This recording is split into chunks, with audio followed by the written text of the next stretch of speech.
was going to do a review of the 1792 small batch and the small batch that we have from Kirkland. And so I have my friend here, Marshall Allen. What's up? This is my drinking buddy, the one that I had said in the video before that we just buy different bourbons and try them out. And 1792 was the one that he introduced to me. So it won't take too long. It was a couple things that I looked up and that I found about the Barton Distillery, that, you know, it was founded in 1940.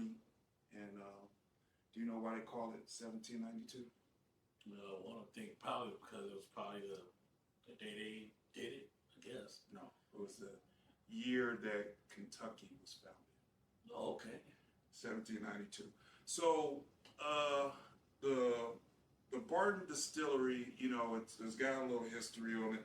I'm not going to go through everything on that, but I did want to say that there was one thing that, you know, that we didn't talk about, but we talk about a little bit. But I did look up.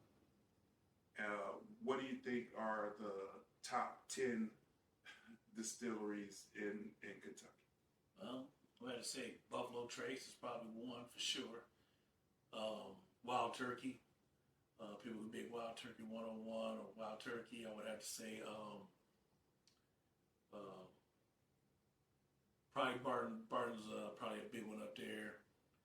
And then there's a lot of other ones that I'm not familiar. I mean, I drink a lot of bourbon, but some of them I really don't know who make them unless I'm really looking at the bottle. But I know Weller is part of Wild Turkey, but Weller was an individual distillery.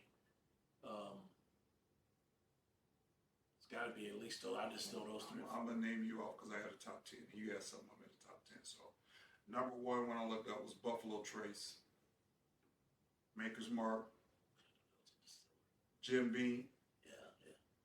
Woodford Reserve, Forgot about Woofers, yeah, Wooford. Four Roses, Yes, like for LAD single barrel. Wild Turkey, Wild Turkey, I knew that was one I could have loved Wild Turkey. Heaven Hill, Yes, Heaven Hill. The Bullet, Oh, forgot about Bullet. Knob Creek. Oh, How you forget about Knob Creek? well, that's You a know, Jim what I'm Beam saying. product, though. Well, no, it's Knob Creek. Got its own distillery. That's what I said. Knob Creek Distillery. It's in Claremont, Kentucky. So, Angel's Envy.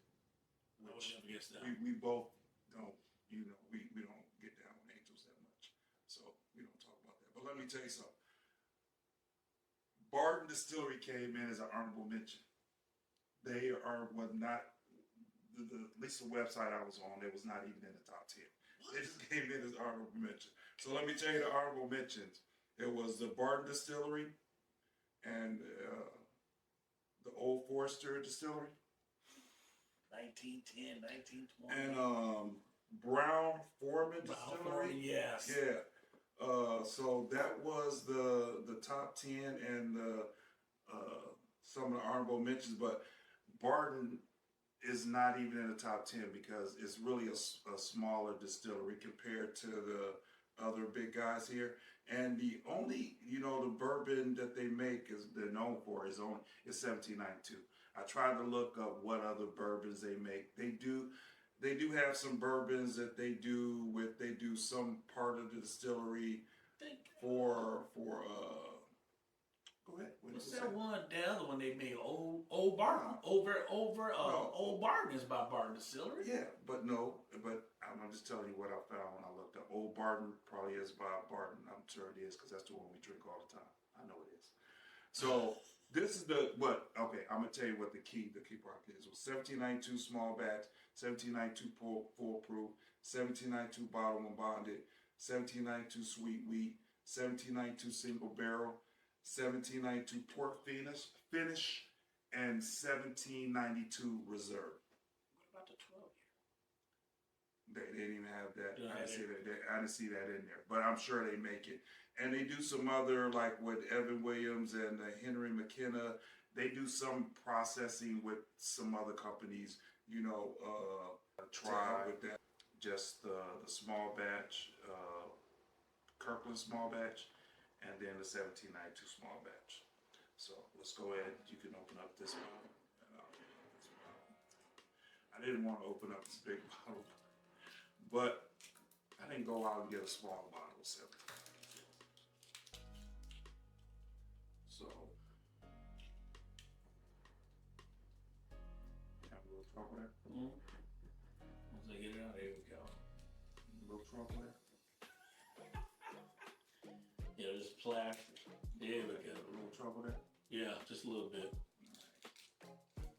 So I was going to label these and have you walk out of the room and have you taste them and see if you can tell the difference.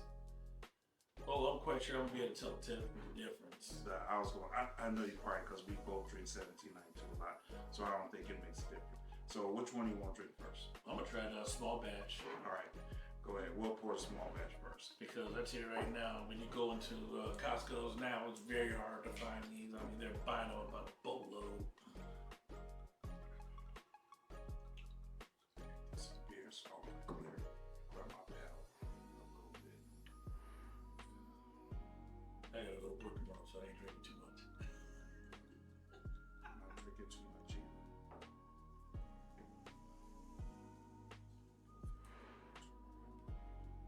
let me move this. No, you're good. Okay, well, you can tell me, do the sniff test like everybody else does. I'm gonna tell you right now, Let it air out a little bit. I watch a lot of bourbon channels, and I tell you right now, I'm not like my boy on Mashing Drums. I'm not like him. I can't smell all the chocolates and marshmallows.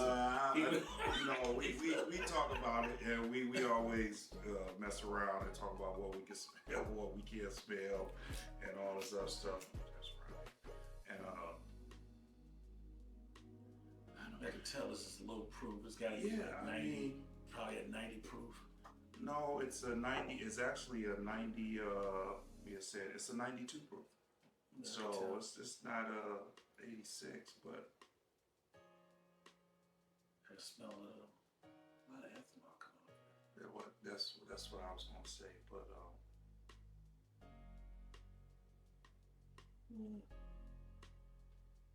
If I was a gambler, man, I could smell a little bit of cherry out of this.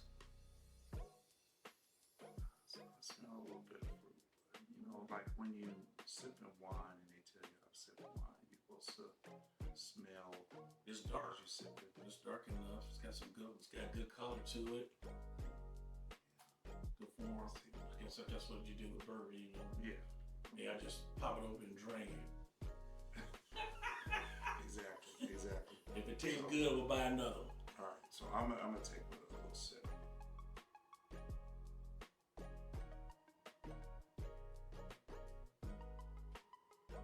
And I think it's a little, like I said, it's a little fruity. It's a little fruity, a little light. Yeah. Me, I like higher It's proof light, bourbons. Me, I like higher proof bourbons. This is, like I said, this right here is probably a little bit light for my flavor, my taste that is, but it does go down smooth. This would be definitely a good daily drinker. That's what I say, but he's so hard to find. But if you just really, like a daily drinker, just sit back and just, if you really want to sniff and taste, it's not bad. You know what I'm saying? You don't have to add ice cubes to it. I mean, it's already watered And we down. don't. And I was going to do something with ice cubes, but we usually drink our stuff neat, and very rarely do I drink bourbon on ice.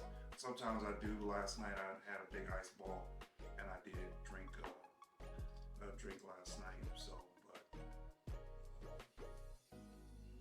it's not bad. It's not. I mean, like I say, I'm a higher proof bourbon drinker. I know we're testing these out, and I don't want to go naming all kind of bourbons because I don't know how that works or whatever. But I'm just gonna say, as a daily drinker, You can name any bourbon you want to name. I don't want to get sued. You're gonna get sued for naming bourbon. Be in here talking about their bourbon. They don't like us talking negative about it. I'm not gonna talk negative about any bourbon. Okay. Well, But like I said, I mean, me being the kind of guy that I am, I mean, I like higher. Like I said, I like higher proof bourbons. 100 proof is better.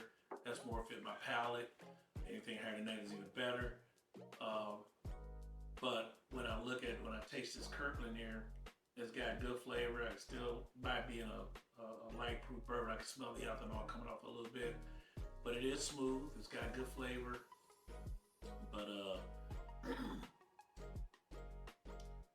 can drink that. I can see myself buying it and giving it to my bourbon to my friends who don't drink bourbon. The ones that come over and be like, yeah, I'll drink that. And filling cups up to this high, and you're like, No. you're like, It's too hard. It's too hard to find. I mean, it's not like we can find something that tastes, but it's good. So, I mean, it's pretty good. Yeah, I give it that. I have to say. So, we've drunk both of these, and you had a bottle, and I had a bottle. So now we can pour the 1792. Now, even though this is a low proof bourbon, I like this bourbon. I really enjoy this bourbon. I enjoy this bourbon. If I have to pick one of the best bourbons at 1792 being, I would say the foolproof bourbon is the number one for me. The Black Label, that would probably be the best bourbon for me. I like their bottle and bond. They have the sweet wheat at a bourbon test up in Kalamazoo, Michigan, and that was really good. But you can't find that around here either. Did you pour in the same glass? No. Different glass. I put it in another glass. Lost that. So yeah, we both done drove both of these. You know what it is.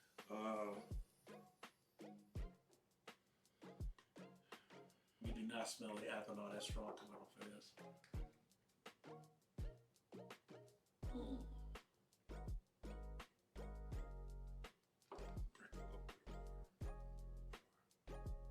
We did a bourbon test one time and we had Blanton's in this. You'd be surprised how Blanton's fell down the road. How Blanton's fell down compared to ones that we had compared to. You're right about that. It's not, but I don't get as much of the fruity smell, but it's not as much alcohol. Yeah, the ethanol is not as strong. No, it isn't. You can tell it's not alcohol. It's to the glass.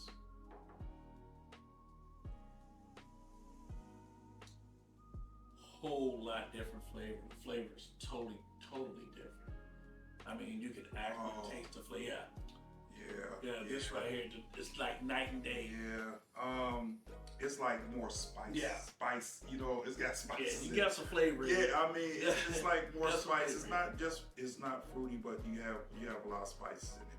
That's what it tastes like to me, it's like when you eat somebody plain potato salad, and somebody makes some good potato salad. Hey, this is with the raisins. So, but no, it's totally night and day. I mean, night and day. Like I said, I would not. I mean, like I said, the body on this is good. I mean, that's what they said. They started making with the small batch, but that's why, for what was it going for, like 30, 35. When we first started buying it was only $21. Yeah, now they're like $33. $33, yeah. Like $33 a bottle.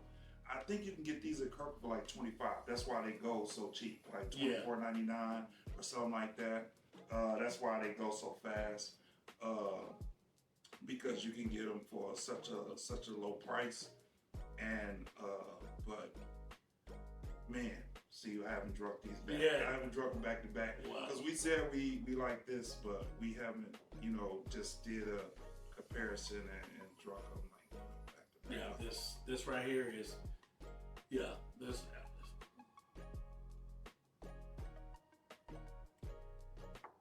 That's it. Man, we always talk about 1792 is a good pour. I mean, it's just the small batch, and you don't have to spend that much money, and it's good for us unsophisticated bourbon tasters. I mean, the bottle looks good. I mean, you can set it out on the shelf. It looks good. I have so many. It's a So really we- nice, yeah, nice It's good. spot. So we're gonna be doing some other things on the channel. So make sure you like, subscribe, and comment, and share. Thank you. Peace out. Peace.